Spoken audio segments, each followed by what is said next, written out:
Assalamualaikum warahmatullahi wabarakatuh. Bagaimana kabarnya santri-santriku kelas 7 yang saya sayangi? Semoga semuanya dalam keadaan sehat walafiat. Walaupun sekarang kita masih belajar jarak jauh, insya Allah tidak akan mengurangi esensi dari pelajaran kita. Alhamdulillah, ini adalah pertemuan keempat di pelajaran kemuhammadiyahan. Kalau kemarin kita sudah belajar tentang sejarah perguruan Muhammadiyah, mulai dari Kiai Haji Ahmad Dahlan sepulang dari Mekah mendirikan sekolah, karena waktu itu sekolahnya hanya ada sekolah tradisional dan sekolah Belanda. Kemudian Kiai Haji Ahmad Dahlan menggabungkan keduanya.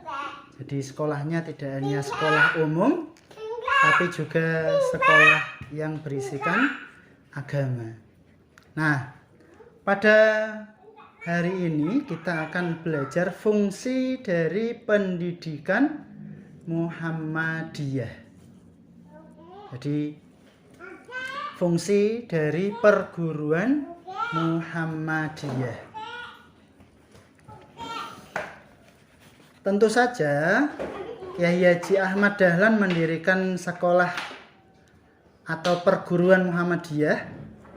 Tentu saja ada niatan yang baik, karena melihat masyarakat yang waktu itu yang bisa sekolah hanya orang-orang kaya saja. Akhirnya Kiai Haji Ahmad Dahlan mendirikan sekolah Muhammadiyah. Hari ini kita akan belajar fungsi dari perguruan Muhammadiyah. Nanti saya minta tolong santri-santriku semua untuk mencatat fungsi ini. Judulnya fungsi perguruan Muhammadiyah. Ada 4 fungsi dari perguruan Muhammadiyah. Yang pertama adalah tentu saja fungsi pendidikan. Fungsi pendidikan. Jadi Kiai Haji Ahmad Dahlan mendirikan sekolah Muhammadiyah tentu saja mendidik masyarakat, terutama orang-orang yang tidak mampu, agar juga mendapatkan pendidikan, agar tidak menjadi orang-orang yang bodoh. Dididik agar menjadi orang yang pintar, orang yang cerdas, dan tentu saja berakhlak mulia. Oh ya, sekalian ini saya perkenalkan, visi dari pondok kita adalah mulia dalam akhlak, faqih dalam ilmu, prima dalam prestasi. Ya. Mulia dalam akhlak, faqih dalam ilmu, prima dalam prestasi. Nah, adik-adik atau anak-anakku sekalian, sekolah di sini juga tentu saja nanti dididik agar akhlaknya mulia, menjadi orang-orang yang berprestasi, dan faqih dalam ilmu. Fungsi yang kedua adalah pelayanan. Di sekolah-sekolah Muhammadiyah yang sekarang sudah banyak ini, fungsinya adalah melayani seluruh masyarakat Indonesia. Tidak cuma orang yang beragama Islam saja. Orang yang agamanya tidak Islam pun boleh sekolah di Muhammadiyah. Tidak cuma orang-orang kaya saja yang bisa sekolah di Muhammadiyah. Orang yang miskin, orang yang tidak punya pun bisa sekolah di Muhammadiyah. Bahkan bisa gratis.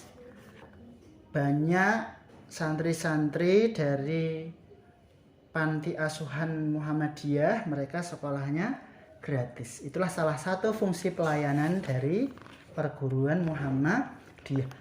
Artinya apa? Semuanya dilayani. Tidak pandang dia harus orang kaya, tidak pandang harus dari keluarga terpandang, tidak. Tapi semuanya dilayani dari seluruh lapisan masyarakat.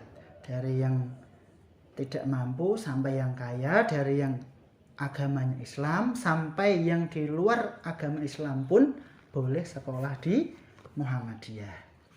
Nah, salah satu contohnya adalah sekolah-sekolah di Papua. Ya, itu banyak orang-orang yang agamanya tidak Islam, bisa Kristen atau yang lainnya, itu mereka belajar di Universitas Muhammadiyah. Itu sudah 2. Yang ketiga adalah fungsi dakwah.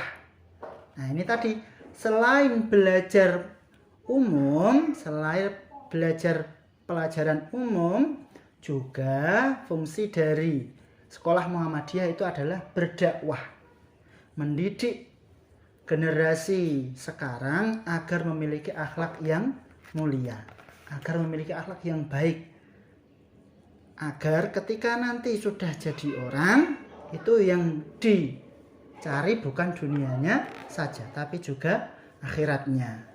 Jadi pendidikannya dunia akhirat. Jadi dakwah amar ma'ruf nahi munkar, mengajak kepada kebaikan, mencegah kepada kemungkaran. Nah, apa tujuannya? Agar orang-orang yang belajar di Muhammadiyah itu tidak cuma mengejar dunia saja, tapi juga menjadi orang yang baik. Yang ketiga, tadi sudah fungsi pendidikan, fungsi pelayanan, fungsi dakwah. Yang keempat adalah fungsi kaderisasi. Apa itu kaderisasi? Kaderisasi adalah mendidik orang-orang yang belajar di Muhammadiyah agar nanti suatu saat menjadi penerus. Menjadi penerus, menjadi pelangsung amal usaha yang ada di Muhammadiyah. Kenapa harus ada penerus? Karena yang namanya manusia itu tidak mungkin hidup selamanya.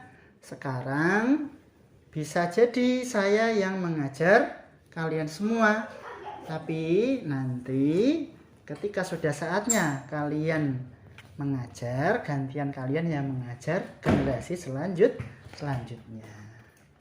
Gitu. Jadi fungsi kaderisasi itu mendidik agar orang-orang yang belajar di Muhammadiyah itu, termasuk anak-anakku sekalian ini, nanti menjadi pengganti orang-orang yang sekarang sedang mengelola Muhammadiyah.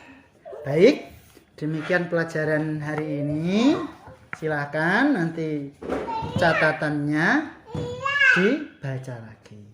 Terima kasih. Kita tutup dengan bacaan hamdalah. Alhamdulillahirabbil alamin.